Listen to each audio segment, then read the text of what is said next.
The mornings were always the hardest. Even after 2 years without Daniel, my body still woke at the same time his alarm used to ring, 5:45 a.m. sharp, as if the sun itself waited for him to lace up his old work boots. I would lie there for a minute, listening to the silence that had replaced his gentle humming. The clink of tools, the distant smell of oil drifting in from the garage. It was strange how a house could feel full when someone was alive and hollow the moment they were gone. Daniel used to say the garage was his sanctuary. To me, it was the heart of our home. Because inside it, covered sometimes in dust and sometimes in his sweat and love, sat the 1969 Burgundy Mustang he'd spent 20 years restoring. 20 years longer than most marriages last these days. He worked on it slowly, patiently, with the kind of devotion men rarely apply to anything but the loves of their lives. When we first got married, the car was nothing more than a rust-eaten shell sitting on 4 mismatched tires. Some wives complain about competing with their husbands' hobbies. Me, I learned to love the Mustang almost as an extension of Daniel himself. Every new part he installed felt like a heartbeat. Every layer of paint felt like breath. Every hour he spent polishing chrome seemed like time he spent repairing pieces of his own past. That car survived more storms than we did. It stood beside us through miscarriages, job losses, late-night arguments, holidays with too many relatives visiting, and quiet, tender evenings when Daniel simply leaned on the hood and told me about his day. By the time cancer came, the Mustang was already perfect, gleaming like a jewel, a living memory. I never imagined a day when the garage would stand without it. That morning, I wrapped my sweater around me and headed out to put away the laundry baskets I'd absent-mindedly left in the garage the night before. But when I opened the door, the breath was knocked out of me like someone had punched me straight in the chest. The garage was wrong. The space where the Mustang always rested, right there under the skylight Daniel installed, was empty. Completely, chillingly empty. I blinked, convinced I was seeing it wrong, walked inside, looked around like the car could be hiding behind a box of Christmas decorations. "No," I whispered. No. This can't. It felt like losing Daniel all over again. Violent. Fast. Cruel. I slammed the door behind me and stumbled back into the house, dizzy with panic. My hands were shaking so badly I nearly dropped my phone trying to call someone. Who, I don't know. A friend. A neighbor. The police. That's when I heard cereal crunching. My son, Jason, sat at the kitchen counter, scrolling through his phone as if nothing in the world could possibly be wrong. Jason. My voice was cracking. "Do you know where your father's car is?" He didn't even look up. "Yeah," I sold it. My mind didn't process the words at first. It was like he'd switched to another language mid-sentence. "You what?" I whispered. Jason sighed dramatically, rolled his eyes, and finally met my gaze. "I sold it, Mom. The Mustang Claire and I needed the money. Paris isn't exactly cheap." "Paris," he said. "Paris!" Like it justified robbing me of Daniel's soul. I stared at him, unable to recognize the boy I raised. "Jason, that car was the only thing your father left behind. It meant everything to him. It means everything to me." "Mom, it's just a car," he snapped. "You're being dramatic. Dramatic." The boy I fed, clothed, loved, and defended for 32 years looked me dead in the eyes and told me to get over it. "You had no right," I said, my voice trembling. "None." "God, you're impossible," he muttered. "We needed money for the trip. Claire really wants to go to Paris for our anniversary. Should I tell her she can't because my mom wants to hoard some old rust bucket?" "Be serious." Rust bucket. Daniel's masterpiece. I felt something heavy settle inside me. Something cold. Something final. Jason's words weren't the careless ramblings of a stressed man. They were the honest truth of who he'd become. And standing there, staring at my own son, I realized something devastating. I had lost Daniel. But now, in a completely different way, I had lost Jason too. For the next 2 days, the house felt colder than it ever had, as though the loss of the Mustang had drained the warmth from the walls. I moved through rooms without purpose, without focus. Like a woman trapped inside someone else's life. Every object reminded me of Daniel. His favorite mug, his jacket still hanging by the back door, the framed photograph of him leaning against the Mustang, grinning proudly as if he'd just won a national race. That picture used to make me smile. Now it just hurt. Jason didn't come by after our argument. Part of me was relieved. Another part wanted answers I doubted he could give. I tried to call him once, but the call rang once and went straight to voicemail. I had the sinking feeling he had blocked me, not just from his phone, but from his conscience. On the morning of the third day, I was sitting at the kitchen table staring blankly at a cooling cup of tea when the phone rang. For a moment I considered ignoring it. I wasn't in the mood for polite conversation or more condolences about Daniel's passing from people who barely knew him. But something nudged me. Habit, instinct, and I answered. "Hello, Mom." A male voice said, hesitant but professional. "My name is Victor. I'm calling from Regal Classic Motors." Regal. The name sounded familiar. Jason had mentioned them once years ago when Daniel talked about sourcing rare parts. They specialized in high-value classic cars. My stomach twisted. "This is she, Mom. I believe your son sold us a vehicle 2 days ago, a 1969 Burgundy Mustang." My throat tightened painfully.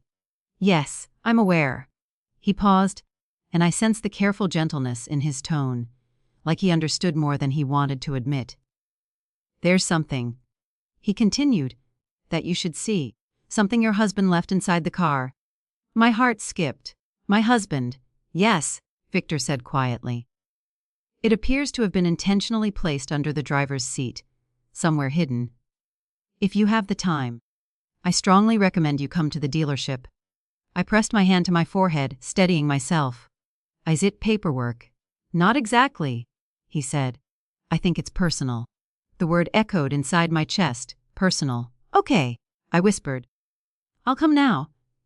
The dealership was an immaculate showroom of polished chrome, spotless marble floors, and the kind of quiet that carried an air of reverence. Victor, a man in his early 60s with silver hair and eyes that held a surprising softness, met me at the entrance. "Mrs. Hartley," he greeted, shaking my hand with both of his. "I'm very sorry for your loss, and for what has happened."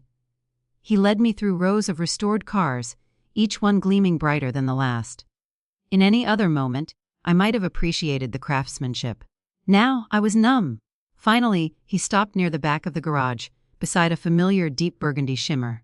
The Mustang. Even under the dealership lights, it looked like Daniel had just finished polishing it. Its curves, its chrome, its leather interior, it was still perfect. Painfully perfect. My knees nearly buckled. "I found this," Victor said gently, holding out a small cloth-wrapped bundle. "We check each car thoroughly before listing it. When we inspected under the driver's seat, this was tucked into the framing." My hands trembled as I unwrapped it. Inside was an envelope, aged, worn edges, my name written in Daniel's handwriting. Just seeing his handwriting again, steady, careful, unmistakably his, made my breath hitch. I held the letter to my chest for a long moment before carefully opening it. "My love, if you're reading this, it means you've had to let go of me, and something has happened to the Mustang. I hid this here because I knew you wouldn't touch the car unless you absolutely had to, and if someone did touch it, well, then you'd need what's inside." My eyes blurred with tears as I read. Victor stood respectfully at a distance, giving me privacy. "I know our son. I love him, but I know him. He's reckless when he's desperate, and careless when he's comfortable. I've tried to talk to him, but he brushes me off. If something ever happens to the car, especially if Jason is involved, check behind this letter." I turned the page with shaking fingers. Behind it were several legal documents. Bills of sale, notarized ownership transfers, insurance records, all in my name, not Jason's, not jointly ours, only mine. Daniel had planned this. He had known. At the bottom of the envelope was a small USB drive labeled "FOR, Ofar Botakan IT Happens." My heart cracked in two. A sob tore out of me before I could stop it. Victor stepped forward, concern etched on his face. "Mrs. Hartley, are you all right?" "No," I whispered. "But I think I understand now, because my husband, my gentle, thoughtful Daniel, had not only restored a car, he had left behind a map, a warning, a truth, a choice. And I suddenly sensed that the betrayal I'd suffered was only the beginning of a much deeper story Daniel had foreseen long before I ever could. I didn't go straight home from the dealership. I couldn't. Instead, I drove to one of the older parks Daniel and I used to visit. The kind with faded benches and a crooked fountain that always sputtered water instead of flowing gracefully.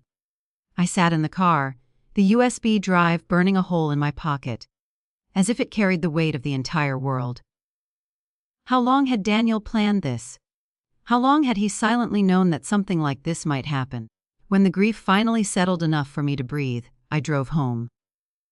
The house felt heavy, like the walls themselves were waiting for me to unravel. I plugged the USB into my laptop with trembling hands. At first, there was only darkness. Then the video began. Daniel sat on a stool in the garage, the Mustang behind him. He was thinner, his face a little gaunt, but his eyes, they still held that softness I had fallen in love with all those years ago. "Hey, sweetheart," he said, smiling gently. "If you're watching this, I'm guessing something happened. Something involving the car." My throat closed. Hearing his voice again was like ripping open a wound I had barely managed to stitch shut. He shifted in his seat, his hand resting protectively on the fender. "I know our son, and I know you don't want to see the bad in people, especially not in him. But I've watched patterns, habits, choices. He takes shortcuts, he avoids accountability, and the older he gets, the more dangerous that becomes." I inhaled shakily. "I hoped I was wrong," he admitted. "But if this moment has come, then I guess I wasn't." He looked directly into the camera, eyes filled with a tired but unwavering love. "I made the Mustang legally yours. The paperwork is airtight. If Jason ever touches this car, sells it, gives it away, tries to claim it, he'll face consequences. I hate to say it, but it's the only way he might finally grow up." A long, quiet pause. "I didn't do this to punish him. I did it to protect you. And to protect what mattered to me. You're stronger than you think. I know you won't let anyone, not even Jason, take advantage of you." The video flickered slightly. Daniel's voice lowered, more fragile. "I'm not there to fight this battle with you, but I trust you. You were always the strong one between us." He offered a weak smile. "I love you, my darling. Enough to leave behind what you'll need to face what's coming." The screen went black. I sat frozen for a long time, tears streaming silently down my face. Not from pain, though there was plenty of that, but from the overwhelming realization that Daniel had planned not just for his death, but for my survival. He knew our son, he knew me, he knew everything we would face, and he had prepared me. The next morning, after a night of restless turning and waking in tears, I contacted Daniel's lawyer, Mr. Severin, a stern but fair man who had handled Daniel's estate. When I explained what had happened, he didn't sound surprised. In the months before he passed, Mr. Severin told me, Daniel made specific arrangements regarding the Mustang. He was very clear that Jason was not to have access to it. "Not now, not ever." My breath hitched. "He said that?" "Yes," he replied firmly. He said, and I quote, "My wife understands sentiment. My son does not." The words stabbed deep because they were painfully true. "Mrs. Hartley," he continued, "your son had no legal right to sell that vehicle. None. What he did constitutes property fraud. The dealership has every right to pursue damages, and you have every right to reclaim the car immediately." Hearing it spoken aloud triggered something inside me. Not rage, not grief, but a quiet, determined strength. For the first time since Jason said, "Get over it," I felt my spine straighten. "What do I need to do?" I asked. He explained everything, step by step. Calm, precise, empowering. By the end of our conversation, I understood two things. Daniel had protected me with the foresight of someone who knew his time was limited, but his love wasn't. Jason's actions were more than impulsive, they were criminal. I didn't want revenge, not yet. What I wanted was justice, for Daniel, for myself, for the years of sacrifice and love poured into that Mustang. And slowly, painfully, I began to see my grief transform into something sharper. Not bitterness, but resolve. This wasn't just about a car. It was about respect, legacy, choice, and the son who had taken from me without thinking twice. As I gathered the documents into a neat folder, I whispered into the quiet house, "Daniel, I'm ready." And for the first time in months, I truly meant it. The lawsuit moved faster than I expected. Maybe because the evidence was so clear, maybe because the dealership had an impeccable legal team, Or maybe because the universe had simply grown tired of Jason escaping the consequences of his actions. Whatever the reason, within a month of filing, the court notified Jason that he was being held liable for fraud, damages, and the full value of the Mustang, far more than he had sold it for. When he received the notice, he didn't call me. He didn't visit. He barged into my house without knocking. I was in the living room when the door slammed open. Jason's face was red, his hair disheveled, his eyes wide with panic. "Mom!" he yelled, voice shaking. "What the hell is this? They're suing me!" Me. I closed the book I had been reading and laid it carefully on the table, a small act of calm in the middle of his storm. "You committed fraud, Jason. You sold something that didn't belong to you." He threw the papers at me, the pages fluttering messily across the coffee table. "I didn't know. You never told me Dad left the car to you." "Because I never thought I would have to," I said quietly. "Because I trusted you not to steal from me."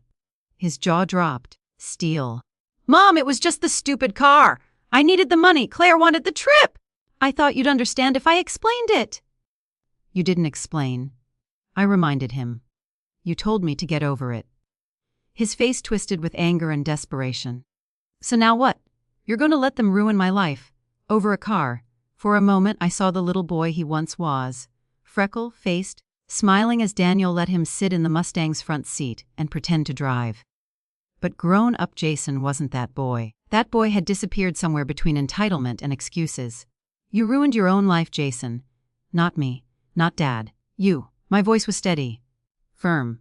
"You made a choice. And choices have consequences." He stared at me as if seeing me for the first time. Realizing, maybe, that I wasn't bending. Not this time. "You're unbelievable," he spat. "After everything I've done for you." I laughed. Not harshly, but in disbelief. "Everything you've done for me? Jason, you haven't helped me with anything in years." He looked like I had slapped him. "This isn't my doing," I finished. "It's yours, and I'm done shielding you." His expression hardened. "You'll regret this. I hope you know that." He stormed out, slamming the door behind him hard enough to rattle the picture frames. But something had changed inside me. For the first time in a long, long while, I didn't feel guilty. I felt free. A few weeks later, the dealership retrieved the Mustang officially, returning it to me with all the proper paperwork. Victor handed me the keys as if he were returning a priceless artifact to its rightful owner. "She's back where she belongs," he said warmly. When I sat behind the wheel, the leather still carried the faint scent of Daniel, motor oil, pine air freshener, and a whisper of the cologne he wore for 30 years. I closed my eyes, rested my hands on the steering wheel, and imagined him sitting beside me. "I got her back," I whispered, and in that quiet moment I felt him. Not physically, but in the way grief sometimes softens and folds into something gentler, like memory becoming comfort instead of pain. Jason's life unraveled quickly after that. The dealership won the lawsuit easily. Jason had to repay every cent. The trip to Paris evaporated. His marriage crumbled soon after. Claire left him, saying she didn't sign up for being married to a man who makes stupid decisions. He tried apologizing again, but not sincerely.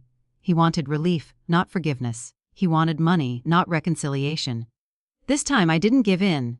I gave him kindness. I gave him boundaries. But I didn't give him rescue. Because Daniel had been right. The only way Jason would ever grow was if someone stopped saving him. 6 months later, sitting with my lawyer, I made the final decision. My will was rewritten. My house, my savings, the investments Daniel left, and the Mustang. All of it would go to my granddaughter, Lily. A gentle, bright little girl who had none of her father's entitlement and all of Daniel's quiet appreciation for the world. Jason would receive only one thing: a copy of Daniel's video, and a note from me. "Your father warned you. You chose not to listen." Today, the Mustang sits in the garage again, polished and perfect. I take her out every Sunday, driving the same roads Daniel and I once explored together.